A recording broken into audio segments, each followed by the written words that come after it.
ಸುಮುಖೌ ಸುಂದರತರೌ ಸುನಾಸೌ ಸುಖಚಿತ್ತನೂ ಸುರಾರಾಧಿತಪಾದಾಬ್ಜೌ ರಮಾನಾರಾಯಣೌ ಸ್ತುಮಃ. ಜ್ಞಾನಗಮ್ಯದಿಂದ ನಡೀತಾ ಇರುವ ನಿರಂತರ ಜ್ಞಾನ ಕಾರ್ಯದಲ್ಲಿ ಪಾಲ್ಗೊಂಡಿರುವ ಎಲ್ಲ ಸಜ್ಜನರಿಗೂ ಅಭಿನಂದನೆಗಳನ್ನು ಸಲ್ಲಿಸ್ತಾ, ವಾದಿರಾಜ ಗುರುಸಾರ್ವಭೌಮರ ಲಕ್ಷ್ಮೀ ಶೋಭಾನೆ ಎನ್ನುವ ಮಂಗಲಮಯವಾಗಿರುವ ದಿವ್ಯ ಕೃತಿಯ ಚಿಂತನೆಯಲ್ಲಿ ಇಲ್ಲಿಯ ತನಕ 63 ಪದ್ಯಗಳನ್ನು ಗಮನಿಸಿದ್ದೇವೆ. ಈಗ 64ನೇ ಪದ್ಯವನ್ನು ನೋಡೋಣ. ಶ್ರೀಕೃಷ್ಣ ಅವತಾರವನ್ನು ಮಾಡುವ ಸಂದರ್ಭದಲ್ಲೇ ದಿವ್ಯಾಭರಣ ಭೂಷಿತನಾಗಿ ಆಯುಧಗಳನ್ನು ಧರಿಸಿಕೊಂಡು 16 ವರ್ಷದ ತರುಣನಾಗಿ ಪ್ರಕಟನಾಗಿದ್ದಾನೆ. ಅಂತಹ ಶ್ರೀಕೃಷ್ಣ ಅವನು ಹುಟ್ಟಿದವನು ಅಂತ ಹೇಗೆ ಹೇಳಲಿಕ್ಕೆ ಸಾಧ್ಯ? ಹುಟ್ಟೇ ಇಲ್ಲ ಅಂತಾದ ಮೇಲೆ ಸಾವಿಲ್ಲಿ. ಹುಟ್ಟಿಲ್ಲದವನು ಸಾವಿಲ್ಲದವನು ಅವನಿಗೆ ದುಃಖ ಎಲ್ಲಿ? ಹೀಗಾಗಿ ಹುಟ್ಟು ಕೃಷ್ಣನಿಗೆ ಇಲ್ಲ ಅನ್ನುವ ವಿಷಯ ಹಿಂದೆ ಪ್ರಸ್ತಾವ ಆದರೂ ಕೂಡ ಕೊನೆಯಲ್ಲಿ ದೋಷಗಳನ್ನು ನಿರಾಕರಿಸುವ ಸಂದರ್ಭದಲ್ಲಿ ಮತ್ತೊಮ್ಮೆ ಶ್ರೀಕೃಷ್ಣನ ಜನ್ಮವನ್ನು ನಿರಾಕರಿಸಿ ಅದನ್ನು ಸ್ಪಷ್ಟಪಡಿಸಿದ್ದಾರೆ. ಕೃಷ್ಣನಿಗೆ ಹುಟ್ಟಿಲ್ಲ, ಹೀಗಾಗಿ ಮರಣವಿಲ್ಲ. ಹುಟ್ಟು ಮರಣಗಳಿಲ್ಲ, ಆದ್ದರಿಂದಾಗಿ ಯಾವುದೇ ರೀತಿಯ ದುಃಖಗಳು ಮಧ್ಯದಲ್ಲೂ ಇಲ್ಲ, ಮೊದಲು ಇಲ್ಲ, ಕೊನೆಯಲ್ಲೂ ಇಲ್ಲ. ಅಂತಹ ನಿರ್ದೋಷನಾಗಿರುವಂತಹ ವ್ಯಕ್ತಿ ಶ್ರೀಕೃಷ್ಣ. ಹೀಗೆ ದೋಷ ಇಲ್ಲ, ಅನಂತ ಗುಣಗಳು ಅವನಲ್ಲಿವೆ, ಅವನು ದೊಡ್ಡವನು, ದೇವರು ಅಂತ ಹೇಳುವಾಗ ಹಾಗೆ ಮತ್ತಿನ್ಯಾರಿದ್ದಾರೆ ಅಂತನ್ನೋ ಒಂದು ಜಿಜ್ಞಾಸೆ ಬರುತ್ತೆ. ಇವನಂತೆ, ಈ ಶ್ರೀಕೃಷ್ಣನಂತೆ ಮತ್ತಿನ್ಯಾರಿದ್ದಾರೆ ಅಂತನ್ನುವ ಜಿಜ್ಞಾಸೆಗೆ ಲಕ್ಷ್ಮೀದೇವಿಯ ಮುಂದಿನ ಮಾತು ಬಹಳ ಚೆನ್ನಾಗಿದೆ. ಋಷಭಂಸ ಮೇಷ ಮಹಿಷ ಮೂಷಕವಾಹನವೇರಿ ಮಾನಿಸರಂತೆ ಸುಳಿವ ಸುರರೆಲ್ಲ ಎಸೆವ ದೇವೇಶನರ ಸಹಸಕ್ಕೆ ಮಣಿದಾರು ಕುಸುಮನಾಭನಿಗೆ ಸರಿಯುಂಟೆ. ಶೋಭಾನೆ. 64ನೇ ಪದ್ಯ. ಒಮ್ಮೆ ಕೃಷ್ಣಾವತಾರವನ್ನು ಆಲೋಚನೆ ಮಾಡಿ ಅಂತಾಳೆ ಲಕ್ಷ್ಮೀದೇವಿ. ಈ ಕೃಷ್ಣನಂತೆ ನಾರಾಯಣನಂತೆ ಮತ್ತಿನ್ಯಾರಿದ್ದಾರೆ ಅಂತಂದರೆ ಅವನ ಸಾಲಿನಲ್ಲಿ ಮತ್ತಿನ್ಯಾರನ್ನು ಸೇರಿಸ್ತೀರಾ? ನನ್ನ ಕೈಯಲ್ಲಿರುವ ಈ ಹೂಮಾಲೆ, ಸ್ವಯಂವರದ ಮಾಲೆ, ನಾರಾಯಣನ ಕೊರಳಿಗೆ ಹೊರತಾಗಿ ಇನ್ಯಾರಿಗೂ ಅಲ್ಲ. ನಾರಾಯಣನಂತೆ ಮತ್ತಿನ್ಯಾರಾದರೂ ಇದ್ದರೆ ಅವರ ಕೊರಳಿಗೂ ಹಾಕಬಹುದು ಅಂತನೋ ಆಲೋಚನೆ ಮಾಡಬಹುದಲ್ಲ ಅಂತಂದರೆ ಅದನ್ನು ಹೇಗೆ ಆಲೋಚನೆ ಮಾಡ್ತೀರಾ ಅಂತಾರೆ. ವಾದಿರಾಜರು ಅಂತಾರೆ, ನಿಮ್ಮ ಮಾತಿನಲ್ಲಿ ಆಲೋಚನೆ ಮಾಡೋದಕ್ಕಿಂತ ನಾರಾಯಣನ ಮಡದಿಯಾದ ಲಕ್ಷ್ಮಿಯ ಮಾತಿನಲ್ಲಿ ಅದನ್ನು ಗಮನಿಸಿ ಎಷ್ಟು ಚೆನ್ನಾಗಿ ಹೇಳ್ತಾಳೆ ಲಕ್ಷ್ಮೀದೇವಿ. ಅವಳಂತಾಳೆ, ನನ್ನ ಪತಿಯಾದ ನಾರಾಯಣನ ಸಾಲಿನಲ್ಲಿ ಕೂಡುವ ಅರ್ಹತೆ ಮತ್ತಿನ್ಯಾರಿಗೂ ಇಲ್ಲ. ಸರ್ವೋತ್ತಮನಾದವನು, ದೇವದೇವನಾದವನು ಒಬ್ಬನೇ. ಇವತ್ತು ಅನೇಕರಿಗೆ ಗೊಂದಲ. ಹಿಂದೂ ಧರ್ಮದಲ್ಲಿ ಅನೇಕ ಜನ ದೇವತೆಗಳಿದ್ದಾರೆ, ದೇವರಿದ್ದಾರೆ. ಆದ್ದರಿಂದ ಯಾರಿಗೆ ತಾನೇ ಶರಣ ಹೊಂದೋದು ನಾವು ಅಂತ. ಅವರೆಲ್ಲರ ಪ್ರಶ್ನೆಗಳಿಗೆ ಲಕ್ಷ್ಮೀದೇವಿ ತಕ್ಕ ಉತ್ತರವನ್ನು ಕೊಡ್ತಾಳೆ. ಅವಳಂತಾಳೆ, ಯಾಕೆ ಅನೇಕ ದೇವರು ಅಂತ ಹೇಳ್ತೀರಾ? ದೇವರು ಒಬ್ಬನೇ, ದೇವರು ಒಬ್ಬನೇ. ಅವನಿಗೆ ಪರಿಚಾರಕರು ಅನೇಕ ಜನ. ದೇವತೆಗಳು ಹಲವರು, ದೇವತೆಗಳು ಬೇರೆ, ದೇವರು ಬೇರೆ. ದೇವದೇವ ಅವನು ಒಬ್ಬನೇ. ಅವನಿಗೆ ಪರಿಚಾರಕರಾಗಿ ಅನೇಕ ಅದ್ಭುತ ಸಾಮರ್ಥ್ಯಗಳನ್ನು ಹೊಂದಿದವರು, ಅಲೌಕಿಕವಾದ ಶಕ್ತಿಗಳನ್ನು ಹೊಂದಿದವರು, ಬಯಸಿದವರಿಗೆ ಇಷ್ಟಾರ್ಥಗಳನ್ನು ಸುರಿಸುವವರು ಅನೇಕರಿದ್ದಾರೆ. ಆ ಒಬ್ಬ ದೇವರ ಆರಾಧನೆಯನ್ನು ಚೆನ್ನಾಗಿ ಮಾಡಿ ಅಂತಹ ದಿವ್ಯ ಶಕ್ತಿಗಳನ್ನು ಪಡೆದ ದೇವತೆಗಳು ಅನೇಕರಿದ್ದಾರೆ. ಅದು ಹಿಂದೂ ಧರ್ಮದ ಮಹಿಮೆ. ಹಿಂದೂ ಧರ್ಮದಲ್ಲಿ ಒಬ್ಬನು ದೇವರಿದ್ದಾನೆ. ಆ ದೇವರನ್ನು ಅನುಸರಿಸುವ ದೇವತೆಗಳು ಹಲವರಿದ್ದಾರೆ. ಅವರೆಲ್ಲರಿಗೂ ಕೂಡ ಬಯಸಿದ ಎಲ್ಲ ಇಷ್ಟಾರ್ಥಗಳನ್ನು ಕೊಡುವ ಶಕ್ತಿ ಇದೆ.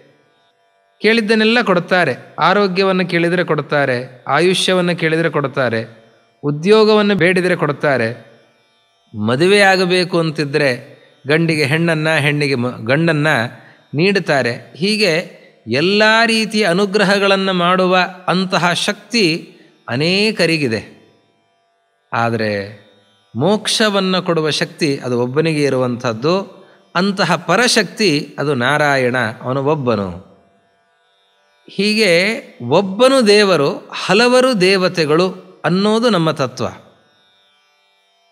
ಅದರಲ್ಲಿ ಗೊಂದಲಕ್ಕೆ ಅವಕಾಶಗಳೇ ಇಲ್ಲ. ಕೃಷ್ಣನ ಅವತಾರವನ್ನು ಒಮ್ಮೆ ಗಮನಿಸಿ, ಕೃಷ್ಣ ಹುಟ್ಟಿ ಬರಬೇಕಾದರೆ ಗರ್ಭೇಪ್ಯದಭ್ರಾತ್ಮ ಸುಖೈಕ ಮೂರ್ತಿಂ ಅಭ್ಯೇತ್ಯ ಪದ್ಮಾಸನ ಮುಖ್ಯ ದೇವಾ ಗಿರ್ಭಿರ್ಭವದ್ಗರ್ಭ ನಿವಾಸ ಜಾರ್ತಿ ನಿರ್ಭಂಗ ಸಿದ್ಧ್ಯರ್ಥಮಿವಾಸ್ತುವಂಸ್ತಂ. ಗರ್ಭದಲ್ಲಿದ್ದರೂ ಇಷ್ಟು ಆನಂದವಾಗಿರುತ್ತಿ, ಯಾವುದೇ ಕ್ಲೇಶಗಳನ್ನು ಅನುಭವಿಸೋದಿಲ್ಲ. ನಮಗೂ ಸ್ವಲ್ಪ ಗರ್ಭವಾಸದ ದುಃಖವನ್ನು ದೂರ ಮಾಡು ಅಂತ ಕೇಳಿಕೊಳ್ಳುವಂತೆ ದೇವತೆಗಳೆಲ್ಲ ಬಂದು ಪ್ರಾರ್ಥನೆಯನ್ನು ಮಾಡಿದ್ದಾರೆ. ಅದರ ಮೊದಲು ನಾರಾಯಣ ಕೃಷ್ಣನಾಗಿ ಅವತರಿಸುವ ಮೊದಲು ಭೂದೇವಿ ಬಂದು ತನ್ನ ದುಃಖವನ್ನು ಚತುರ್ಮುಖ ಬ್ರಹ್ಮದೇವರಲ್ಲಿ ತೋಡಿಕೊಂಡಾಗ ಚತುರ್ಮುಖ ಬ್ರಹ್ಮದೇವರು ಎಲ್ಲ ದೇವತೆಗಳ ಜೊತೆಯಲ್ಲಿ ಕ್ಷೀರ ಸಮುದ್ರಕ್ಕೆ ಸಾಗಿ ಆ ಕ್ಷೀರ ಸಮುದ್ರ ಮಧ್ಯದಲ್ಲಿ ಪವಡಿಸಿರುವ ನಾರಾಯಣನ ಕುರಿತಾಗಿ ಸ್ತೋತ್ರವನ್ನು ಮಾಡಿ ಪುರುಷ ಸೂಕ್ತದಿಂದ ಅವನನ್ನು ಕೊಂಡಾಡಿ ಅವನನ್ನು ಪ್ರತ್ಯಕ್ಷೀಕರಿಸಿಕೊಂಡು ಭೂಮಿಯ ದುಃಖವನ್ನು ತೋಡಿಕೊಳ್ಳುತ್ತಾರೆ. ಆ ಸಂದರ್ಭದಲ್ಲಿ ಬ್ರಹ್ಮದೇವರು, ಗರುಡದೇವರು, ಶೇಷದೇವರು, ರುದ್ರದೇವರು, ಇಂದ್ರದೇವರು, ಸೂರ್ಯ, ಚಂದ್ರ, ಯಮ, ಬೃಹಸ್ಪತ್ಯಾಚಾರ್ಯರು, ಅಗ್ನಿದೇವರು, ಹೀಗೆ ಹಲವು ಜನ ದೇವತೆಗಳು ಹೋಗಿ ಪ್ರಾರ್ಥನೆಯನ್ನು ಮಾಡಿದ್ದಾರೆ. ಭೂಮಿಗೆ ಇಳಿದು ಬರಬೇಕಾದರೆ ಪ್ರಾರ್ಥನೆಯನ್ನು ಮಾಡಿದ್ದಾರೆ. ಭೂಮಿಗೆ ಇಳಿದು ತಾಯಿಯ ಗರ್ಭದಲ್ಲಿ ಒಂದು ರೂಪದಿಂದ ಪರಮಾತ್ಮ ಇದ್ದಾಗ ಆಗ ಅಲ್ಲಿ ಪ್ರಾರ್ಥನೆಯನ್ನು ಮಾಡುತ್ತಾರೆ. ಮತ್ತೆ ಕೃಷ್ಣನಾಗಿ ಅವತರಿಸಿ ಅವನು ಒಂದೊಂದು ವ್ಯಾಪಾರವನ್ನು ಮಾಡಿದಾಗಲೂ ಕೂಡ ಸಿದ್ಧರು, ಚಾರಣರು, ಗಂಧರ್ವರು ಬಂದು ಸ್ತೋತ್ರವನ್ನು ಮಾಡುತ್ತಾರೆ. ಅಪ್ಸರಾಸ್ತ್ರೀಯರು ನೃತ್ಯವನ್ನು ಮಾಡುತ್ತಾರೆ, ಪುಷ್ಪವೃಷ್ಟಿಯನ್ನು ಮಾಡುತ್ತಾರೆ, ದೇವರ ಮಹಿಮೆಯನ್ನು ನೋಡಿ ಆನಂದಿಸ್ತಾ ಇದ್ದಾರೆ.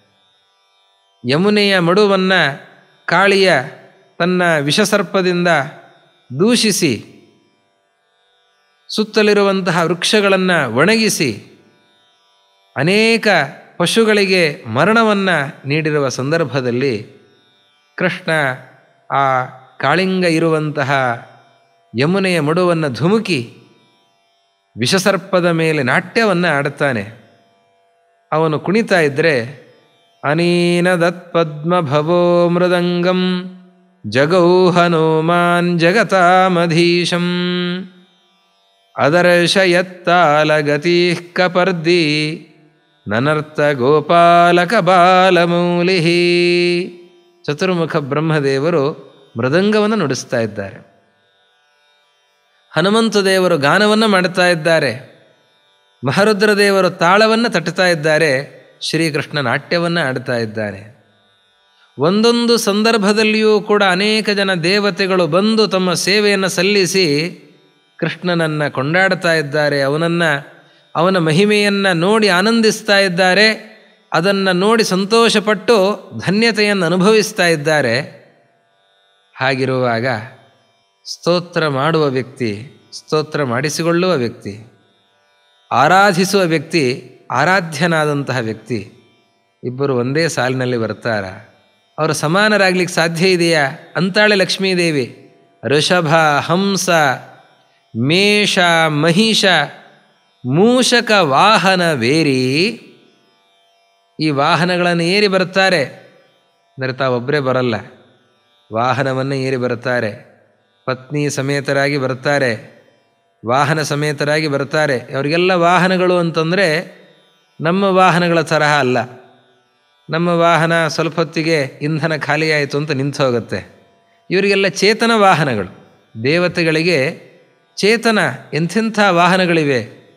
ಋಷಭ ವಾಹನ, ನಂದಿ ವಾಹನವನ್ನು ಏರಿಕೊಂಡು ಮಹರುದ್ರದೇವರು ಸಂಚರಿಸ್ತಾರೆ. ತ್ರಿಲೋಕಗಳಲ್ಲಿ ಸಂಚಾರ ಮಾಡುವಂತಹ ಅಂತಹ ಅದ್ಭುತವಾದಂತಹ ದೇವತೆ. ಆ ಮಹರುದ್ರದೇವರು ಋಷಭವಾಹನರಾಗಿ, ಋಷಭ ಅನ್ನೋದಕ್ಕೆ ಶ್ರೇಷ್ಠ ಅಂತ ಅರ್ಥ. ಎಲ್ಲ ಇದರಲ್ಲಿ ಶ್ರೇಷ್ಠವಾಗಿರುವಂಥದ್ದು ಋಷಭ. ವೇದದಲ್ಲಿ ಒಂದು ಮಾತು ಬರ್ತದೆ, ಅಪಶವೋವಾನ್ಯೇ ಗೋ ಅಶ್ವೇಭ್ಯ ಅಂತ. ಗೋ, ಅಶ್ವ, ಕುದುರೆ ಈ ಎರಡನ್ನು ಬಿಟ್ಟು ಉಳಿದದ್ದು ಪಶುಗಳು ಹೌದೋ ಅಲ್ಲೋ ಅಂತ. ಅಷ್ಟು ಪ್ರಧಾನವಾಗಿರುವಂಥದ್ದು, ಪಶುಗಳಲ್ಲೇ ಅತ್ಯಂತ ಪ್ರಧಾನವಾಗಿರುವಂಥದ್ದು ಗೋ ಮತ್ತು ಅಶ್ವ. ಅಂತಹ ಗೋ, ಅದರಲ್ಲಿಯೂ ಕೂಡ ಋಷಭ ನಂದಿ, ಅದನ್ನು ಏರಿಕೊಂಡು ಬರುವಂತಹ ದೇವತೆ ಮಹರುದ್ರದೇವರು. ಹಂಸ, ಹಂಸವಾಹನರಾಗಿ ನೀರಿನಲ್ಲಿ, ಆಕಾಶದಲ್ಲಿ ಎಲ್ಲ ಕಡೆ ಸಂಚರಿಸುವ ಶಕ್ತಿಯನ್ನು ಹೊಂದಿರುವಂತಹ ಹಂಸ. ಆ ಹಂಸ ಪಕ್ಷಿಯ, ಶುಭ್ರವಾದ ಹಂಸ ಪಕ್ಷಿಯನ್ನು ಏರಿ ಸಂಚರಿಸುವಂಥವರು ಚತುರ್ಮುಖ ಬ್ರಹ್ಮದೇವರು. ಮೇಷವಾಹನ, ಮೇಷವಾಹನರಾಗಿರುವಂಥವರು ಅಗ್ನಿದೇವರು. ಮೇಷಾರೂಢ ಜಟಾಬದ್ಧ ಅಂತ ಅವರ ಸ್ತೋತ್ರವನ್ನು ಮಾಡುತ್ತೇವೆ. ಮೇಷವಾಹನ ಅಗ್ನಿದೇವರು. ಮಹಿಷವಾಹನ, ಮಹಿಷ ಅಂತಂದರೆ ಕೋಣ, ಎಮ್ಮೆ ಅಲ್ಲ.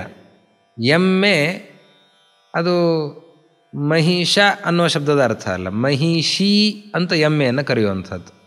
ಮಹಿಷ ಅಂತಂದರೆ ಕೋಣ. ಕೋಣವನ್ನು ವಾಹನವನ್ನಾಗಿ ಸಂಚಾರ ಮಾಡುವಂಥವರು ಯಮಧರ್ಮರಾಜರು.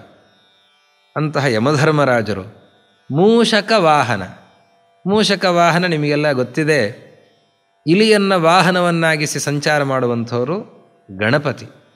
ಇಂತಹ ದೇವತೆಗಳು ಇವರೇ ಮೊದಲಾದಂಥವರು ಎಲ್ಲ. ಇಂದ್ರದೇವರು, ಇದಲ್ಲದೆ ಬೇರೆ ಬೇರೆ ದೇವತೆಗಳು. ಇಂದ್ರದೇವರು ಐರಾವತವನ್ನು ಏರಿ ಸಂಚಾರ ಮಾಡುವಂತಹ ಇಂದ್ರದೇವರು. ಅದೇ ರೀತಿಯಲ್ಲಿ ಸಪ್ತಾಶ್ವ, 7 ಕುದುರೆಗಳಲ್ಲಿ ಸಂಚರಿಸುವಂತಹ ಸೂರ್ಯ.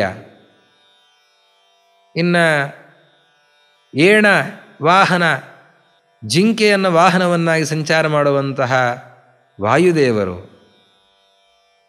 ಇಂತಹ ಅನೇಕ ಜನ ದೇವತೆಗಳು. ಆ ಎಲ್ಲ ದೇವತೆಗಳು ಕೂಡ ಬರ್ತಾರೆ. ಪ್ರತಿಯೊಂದು ಸಂದರ್ಭದಲ್ಲಿಯೂ ಬಂದು ತಮ್ಮ ಸೇವೆಯನ್ನು ಸಲ್ಲಿಸ್ತಾರೆ. ಭಗವಂತನ ಸ್ತೋತ್ರವನ್ನು ಮಾಡ್ತಾರೆ. ಅವತಾರದ ಮೊದಲು ಬಂದು ಪ್ರಾರ್ಥನೆಯನ್ನು ಮಾಡ್ತಾರೆ. ಅವತಾರದ ಸಮಾಪ್ತಿಯ ಕಾಲದಲ್ಲಿ ಪ್ರಾರ್ಥನೆಯನ್ನು ಮಾಡ್ತಾರೆ. ರಾಮಚಂದ್ರನಾಗಿ ಅವತಾರ ಮಾಡಬೇಕು ಅಂತಾದಾಗ ದೇವತೆಗಳೆಲ್ಲ ಹೋಗಿ ಪ್ರಾರ್ಥನೆಯನ್ನು ಮಾಡಿದ್ದಾರೆ. ಅವತಾರ ಸಮಾಪ್ತಿ ಮಾಡಬೇಕು ಅಂತಾದರೆ ಮತ್ತೆ ಬಂದು ಪ್ರಾರ್ಥನೆಯನ್ನು ಮಾಡುತ್ತಾರೆ. ಮಧ್ಯದಲ್ಲಿ ಬಂದು ಅನೇಕ ರೀತಿಯ ಸೇವೆಯನ್ನು ಸಲ್ಲಿಸ್ತಾ ಇದ್ದಾರೆ. ಎಲ್ಲ ಕಪಿಗಳ ಮೇಲೆ ಇಂದ್ರಜಿತು ನಾಗಾಸ್ತ್ರವನ್ನು ಬಿಟ್ಟರೆ ಆವಾಗ ಗರುಡದೇವರು ಬಂದು ತಮ್ಮ ರೆಕ್ಕೆಯ ಬೀಸುವಿಕೆಯಿಂದಲೇ ಆ ನಾಗಾಸ್ತ್ರವನ್ನೆಲ್ಲ ದೂರ ಮಾಡಿ ಕಪಿಗಳಿಗೆ ಚೈತನ್ಯವನ್ನು ಕೊಡ್ತಾ ಇರುವಂತಹ ಕಥೆಯನ್ನು ರಾಮಾಯಣದ ಕಥಾಪ್ರಸಂಗದಲ್ಲಿ ನಾವು ಕೇಳ್ತಾ ಇದ್ದೇವೆ. ಹೀಗೆ ದೇವತೆಗಳು ಪುನಃ ಪುನಃ ಈ ರಾಮ, ಕೃಷ್ಣ ಮೊದಲಾದಂತಹ ರೂಪಗಳಲ್ಲಿ ನರಸಿಂಹನಾಗಿ ದೇವರ ಅವತಾರವನ್ನು ಮಾಡಿದ. ಆವಾಗ ಇವರೆಲ್ಲ ಬಂದು ಸ್ತೋತ್ರವನ್ನು ಮಾಡಿದ್ದಾರೆ. ನೀನು ಇಂತಹ ದುಷ್ಟನಾದ ಹಿರಣ್ಯಕಶಿಪುವನ್ನು ಕೊಂದು ಲೋಕಕ್ಕೆ ಕಲ್ಯಾಣವನ್ನು ಮಾಡಿದ್ದೀಯಾ, ನಮಗೆಲ್ಲ ಅನುಗ್ರಹವನ್ನು ಮಾಡಿದ್ದೀಯಾ ಅಂತ ದೇವತೆಗಳೆಲ್ಲ ಪರಮಾತ್ಮನಲ್ಲಿ ಪ್ರಾರ್ಥನೆಯನ್ನು ಮಾಡುತ್ತಾರೆ. ಇಂದ್ರದೇವರು ತಮ್ಮ ಸ್ಥಾನ ಭ್ರಂಶ ಆಗಿದೆ, ಅದಕ್ಕಾಗಿ ರಕ್ಷಣೆ ಮಾಡಬೇಕು ಅಂತ ದೇವರಲ್ಲಿ ಪ್ರಾರ್ಥನೆಯನ್ನು ಮಾಡಿಕೊಳ್ಳುತ್ತಾರೆ. ಇಂದ್ರದೇವರ ತಾಯಿ ಅದಿತಿ ದೇವಿ ತಪಸ್ಸನ್ನು ಮಾಡಿ ವಾಮನನನ್ನು ಪಡೀತಾ ಇದ್ದಾಳೆ. ಪರಮಾತ್ಮ ವಾಮನನಾಗಿ ಅವತರಿಸಿ ಬಲಿಯನ್ನು ನಿಗ್ರಹಿಸಿ ಭೂಮಿಯನ್ನು, ಸ್ವರ್ಗದ ಆಧಿಪತ್ಯವನ್ನು ಮತ್ತೆ ಇಂದ್ರದೇವರಿಗೆ ಕರುಣಿಸ್ತಾ ಇದ್ದಾನೆ. ಹೀಗೆ ನಮಗೆಲ್ಲ ಒಳ್ಳೆಯದು ಮಾಡುವಂತಹ ಅಷ್ಟು ಸಾಮರ್ಥ್ಯ ಇರುವಂತಹ ದೇವತೆಗಳು ಅವರು ಈ ಪರಮಾತ್ಮನ ಮಹಿಮೆಯನ್ನು ಕೊಂಡಾಡುತ್ತಾರೆ. ಅವನಲ್ಲಿ ಶರಣಾಗತರಾಗಿದ್ದಾರೆ. ತಮ್ಮ ಕಷ್ಟಗಳನ್ನು ಅವನ ಮುಂದೆ ತೋಡಿಕೊಳ್ಳುತ್ತಾರೆ. ಅವನಿಂದ ಅವರ ಅನುಗ್ರಹವನ್ನು ಪಡೀತಾ ಇದ್ದಾರೆ. ಅಂತಹ ನಮ್ಮನ್ನು ಅನುಗ್ರಹಿಸುವ ಅಂತಹ ಎತ್ತರದ ಸ್ಥಾನದಲ್ಲಿರುವ ಆ ದೇವತೆಗಳು ಎಲ್ಲರೂ ಕೂಡ ಇವನನ್ನು ಕೊಂಡಾಡ್ತಾ ಇದ್ದಾರೆ. ಹಾಗಿರುವಾಗ ಇವರು ಆ ಪರಮಾತ್ಮನಿಗೆ ಸರಿ ಅನ್ನಿಸಲಿಕ್ಕೆ ಸಾಧ್ಯ ಇದೆಯಾ ಅಂತ ಕೇಳ್ತಾ ಇದ್ದಾಳೆ ಲಕ್ಷ್ಮೀದೇವಿ. ಋಷಭ, ಹಂಸ, ಮೇಷ, ಮಹಿಷ, ಮೂಷಕ ವಾಹನವೇರಿ ಮಾನಿಸರಂತೆ ಸುಳಿವ ಸುರರೆಲ್ಲ ಗೌರವಿಸುವಂತೆ ತಿರುಗುತ್ತಾ ಇರುವಂತಹ ಸುಳಿವ ಸುರರು ಆಗಾಗ ಗೋಚರರಾಗ್ತಾ ಇದ್ದಾರೆ. ಕಣ್ಣಿಗೆ ಬೀಳ್ತಾ ಇದ್ದಾರೆ ಅಂತ ಬೇರೆ ಬೇರೆ ಸಂದರ್ಭಗಳಲ್ಲಿ ಅವರು ಬರ್ತಾ ಇದ್ದಾರೆ. ಕೃಷ್ಣ ವೇಣುನಾದವನ್ನು ಮಾಡಿದಾಗ ಬಂದಿದ್ದಾರೆ, ಗೋವರ್ಧನಗಿರಿಯನ್ನು ಎತ್ತಿ ಹಿಡಿದಾಗ ಬಂದಿದ್ದಾರೆ. ಇಂದ್ರದೇವರು ಅವರೇ ಬಂದು ಕೃಷ್ಣನನ್ನು ಆಸನದಲ್ಲಿ ಸಿಂಹಾಸನದಲ್ಲಿ ಕೂಡಿಸಿ ದೇವಲೋಕದ ಕಾಮಧೇನುವಿನ ಹಾಲಿನಿಂದ ಕೃಷ್ಣನಿಗೆ ಅಭಿಷೇಕವನ್ನು ಮಾಡಿ ಗೋವಿಂದ ನಾಮಚ ಪಠನ್ ಸ್ವಕೃತಾಘ ಶಾಂತ್ಯೈ, ಗೋವಿಂದ ಗೋವಿಂದ ಅಂತ ಹೇಳಿ ತಮ್ಮ ಪಾಪವನ್ನು ಪರಿಹಾರ ಮಾಡಿಕೊಂಡಿದ್ದಾರೆ. ಒಂದು ಕಾಲದಲ್ಲಿ ವರುಣನ ಭೃತ್ಯರು ನಂದಗೋಪನನ್ನು ಎಳೆದುಕೊಂಡು ಹೋಗ್ತಾರೆ. ಯಾವಾಗ ನಂದಗೋಪ ಬೆಳಗಿನ ಸಂದರ್ಭ ಅಂತ ಭಾವಿಸಿ ನಡುರಾತ್ರಿಯಲ್ಲಿ ಯಮುನಾ ನದಿ ಸ್ನಾನಕ್ಕೆ ಹೋಗಿರುತ್ತಾರೆ. ಸ್ನಾನಕ್ಕೆ ಅಂತ ಹೋದಾಗ ಅಕಾಲದಲ್ಲಿ ಸ್ನಾನ ಮಾಡಬಾರದು ಅಂತ ಶಾಸ್ತ್ರ ಹೇಳುತ್ತೆ. ಬೇಗ ಸ್ನಾನ ಮಾಡಬೇಕು. ಹೌದು, ಸೂರ್ಯೋದಯದ ಮೊದಲು ಸ್ನಾನವನ್ನು ಮಾಡಬೇಕು. ಯಾವಾಗ ಸ್ನಾನ ಮಾಡಬೇಕು? ಇನ್ನೇನು ನಕ್ಷತ್ರ ಇದೆ, ನಕ್ಷತ್ರ ಹೋಗುವ ಮೊದಲು ಸ್ನಾನ ಮಾಡಬೇಕು. ಸೂರ್ಯೋದಯ ಆಗೋದಕ್ಕಿಂತ 2 ಗಂಟೆ ಮೊದಲು ಸ್ನಾನ ಮಾಡಬಹುದು. ಅದಕ್ಕಿಂತ ಮೊದಲು ಸ್ನಾನ ಮಾಡಿದರೆ ಅದು ತಪ್ಪಾಗತ್ತೆ. ದ್ವಾದಶಿ, ಧನುರ್ಮಾಸ ಆ ಸಂದರ್ಭಗಳಲ್ಲಿ ಇನ್ನೂ ಸ್ವಲ್ಪ ಮೊದಲು ಸ್ನಾನ ಮಾಡೋದಕ್ಕೆ ಅವಕಾಶ ಇದೆ. ಬಿಟ್ಟರೆ ಸೂರ್ಯೋದಯಕ್ಕಿಂತ 2 ಗಂಟೆ ಮೊದಲು ಸ್ನಾನಕ್ಕೆ ಅವಕಾಶ. 6:00 ಸೂರ್ಯೋದಯ ಅಂತಂದರೆ 4:00 ಸ್ನಾನ ಮಾಡಬಹುದು. ಅದಕ್ಕಿಂತ ಮೊದಲು ಸ್ನಾನ ಮಾಡುವಂತಿಲ್ಲ. ನಂದಗೋಪ ಗಡಿಬಿಡಿಯಲ್ಲಿ ಬೇಗ ಸ್ನಾನಕ್ಕೆ ಹೋಗಿಬಿಟ್ಟಿದ್ದಾನೆ. ಸ್ನಾನಕ್ಕೆ ಹೋದರೆ ವರುಣನ ಭೃತ್ಯರು ನಂದಗೋಪನನ್ನು ಎಳೆದುಕೊಂಡು ವರುಣಲೋಕಕ್ಕೆ ಹೋಗಿದ್ದಾರೆ. ಎಷ್ಟೊತ್ತಾದರೂ ತಂದೆ ಬರದೇ ಇದ್ದಾಗ ತಾಯಿ ಯಶೋದೆ ಕೃಷ್ಣನಿಗೆ ಹೇಳ್ತಾಳೆ, ಯಾಕೋ ನಿಮ್ಮ ತಂದೆ ಬರಲಿಲ್ಲ ನೋಡು ಅಂತ. ಕೃಷ್ಣ ನೇರವಾಗಿ ಬರ್ತಾನೆ. ಅವನು ವರುಣಲೋಕಕ್ಕೆ ಹೋಗ್ತಾನೆ. ಸರ್ವಜ್ಞ, ಎಲ್ಲ ಗೊತ್ತಿದೆ ಅವನಿಗೆ. ವರುಣಲೋಕಕ್ಕೆ ಹೋಗ್ತಾನೆ. ಹೋದರೆ ವರುಣ ಸ್ವಾಗತವನ್ನು ಮಾಡ್ತಾನೆ, ಸಿಂಹಾಸನದಲ್ಲಿ ಕೂಡಿಸ್ತಾನೆ. ತನ್ನ ಆಸನದಲ್ಲಿ ಅವನನ್ನು ಕೂಡಿಸಿ ದೇವರಿಗೆ ಪೂಜೆಯನ್ನು ಸಲ್ಲಿಸಿ ಆವಾಗ ಕೃಷ್ಣ ಅಂತಾನೆ, ನನ್ನ ತಂದೆ ಇಲ್ಲಿಗೆ ಬಂದಿದ್ದಾನ ಅಂತ ಕೇಳ್ತಾನೆ. ಸರ್ವಜ್ಞನಾದ ಶ್ರೀಕೃಷ್ಣ ವಿಡಂಬನೆಯನ್ನು ಮಾಡ್ತಾನೆ. ಆವಾಗ ವರುಣ ಹೇಳ್ತಾನೆ, ನನ್ನ ಭೃತ್ಯರು ನಿಮ್ಮ ತಂದೆಯನ್ನು ಕರೆದುಕೊಂಡು ಬಂದಿದ್ದಾರೆ. ನಿನ್ನ ತಂದೆ ಅಂತ ತಿಳಿಯದೇ ಕರೆದುಕೊಂಡು ಬಂದಿದ್ದಾರೆ. ಅದೇನೋ ಒಳ್ಳೆಯದೇ ಆಯಿತು, ನನಗಂತೂ ಒಳ್ಳೆಯದಾಯಿತು. ಇವತ್ತು ಅವರನ್ನು ಕರೆದುಕೊಂಡು ಬಂದದ್ದಕ್ಕೆ ನೀನಿಲ್ಲಿಗೆ ಬರುವಂತಾಯಿತು, ನಿನ್ನ ಪಾದ ಪೂಜೆಯ ಭಾಗ್ಯ ನನಗೆ ಸಿಕ್ತು ಅಂತ ವರುಣದೇವರು ಹೇಳ್ತಾರೆ. ಕೃಷ್ಣ ಯಮಪುರಿಗೆ ಹೋದಂತಹ ಸನ್ನಿವೇಶ ಇದೆ. ಗುರುಗಳು ಸಾಂದೀಪಿನಿ ಋಷಿಗಳು, ಅವರ ಮಗ ಬಾಲ್ಯದಲ್ಲೇ ಪ್ರಭಾಸ ಕ್ಷೇತ್ರಕ್ಕೆ ಅಂತ ಹೋದಾಗ ಆ ಸಮುದ್ರದಲ್ಲಿ ಪ್ರಾಣವನ್ನು ಕಳೆದುಕೊಂಡಿದ್ದಾನೆ. ವಿದ್ಯಾಭ್ಯಾಸ ಮುಗಿದ ಮೇಲೆ ಗುರುದಕ್ಷಿಣೆ ಏನು ಕೊಡಬೇಕು ಅಂತ ಶ್ರೀಕೃಷ್ಣ ಕೇಳಿದರೆ ಗುರುಪತ್ನಿ ಸೂಚಿಸಿ ಗುರುಗಳು ಸಾಂದೀಪಿನಿ ಋಷಿಗಳು ಹೇಳ್ತಾರೆ, ನಮ್ಮ ಹುಡುಗ, ನಮ್ಮ ಮಗ ಪ್ರಾಣವನ್ನು ಕಳೆದುಕೊಂಡಿದ್ದಾನೆ ಪ್ರಭಾಸ ಕ್ಷೇತ್ರದಲ್ಲಿ, ಆ ಮಗ ನಮಗೆ ಬೇಕು ಅಂತ ಕೇಳ್ತಾರೆ. ಶ್ರೀಕೃಷ್ಣ ಅದಕ್ಕೆ ಸಮುದ್ರದಲ್ಲಿ ಪ್ರವೇಶ ಮಾಡಿ ಪಂಚಜನ ಅನ್ನುವ ಅಸುರನನ್ನು ಸಂಹರಿಸಿ ಪಾಂಚಜನ್ಯ ಶಂಖವನ್ನು ಸ್ವೀಕರಿಸಿ ಅಲ್ಲಿದ ಯಮಪಟ್ಟಣಕ್ಕೆ ಹೋಗ್ತಾನೆ. ಯಮಧರ್ಮರಾಜರು ಸ್ವಾಗತವನ್ನು ಮಾಡಿ ಕೃಷ್ಣನಿಗೆ ಅರ್ಘ್ಯಪಾದ್ಯಾದಿಗಳನ್ನು ಸಲ್ಲಿಸಿ ಆ ಗುರುಪುತ್ರನನ್ನು ಕಳಿಸಿಕೊಡ್ತಾರೆ. ಕೃಷ್ಣ ಅವನನ್ನು ಕರೆದುಕೊಂಡು ಬಂದು ಬಿಡ್ತಾನೆ ಅಂತ. ಹೀಗೆ ಇಂದ್ರದೇವರು, ವರುಣದೇವರು, ಯಮಧರ್ಮರಾಜರು ಯಾರಿಗೆ ಇವತ್ತು ಜಗತ್ತೇ ಹೆದರುತ್ತೋ ಅಂತಹ ದೇವತೆಗಳು ಕೃಷ್ಣನ ಸೇವೆಗೆ ಕಾತರರಾಗಿರುತ್ತಾರೆ. ಅದು ಭಾಗ್ಯ ಅಂತ ಭಾವಿಸ್ತಾರೆ. ಅಂತಹ ದೇವತೆಗಳಿಂದ ಆರಾಧ್ಯನಾಗಿರುವಂಥವನು ಶ್ರೀಕೃಷ್ಣ. ಅವನಿಗೆ ಉಳಿದ ದೇವತೆಗಳು ಯಾರಾದರೂ ಸಾಟಿಯಾಗಲಿಕ್ಕೆ ಸಾಧ್ಯ ಇದೆಯಾ ಅಂತ ಕೇಳ್ತಾ ಇದ್ದಾರೆ. ಯಸೇವ ದೇವೇಶಾನರ ಸಹಸಕ್ಕೆ ಮಣಿದರು. ಯುವನ ಸಹಸಕ್ಕೆ, ಸಹಸ ಅಂತನ್ನೋದಕ್ಕೆ ಸಾಹಸ ಅನ್ನೋದು ಪರ್ಯಾಯ ಶಬ್ದ ಸಹಸ ಅಂತ.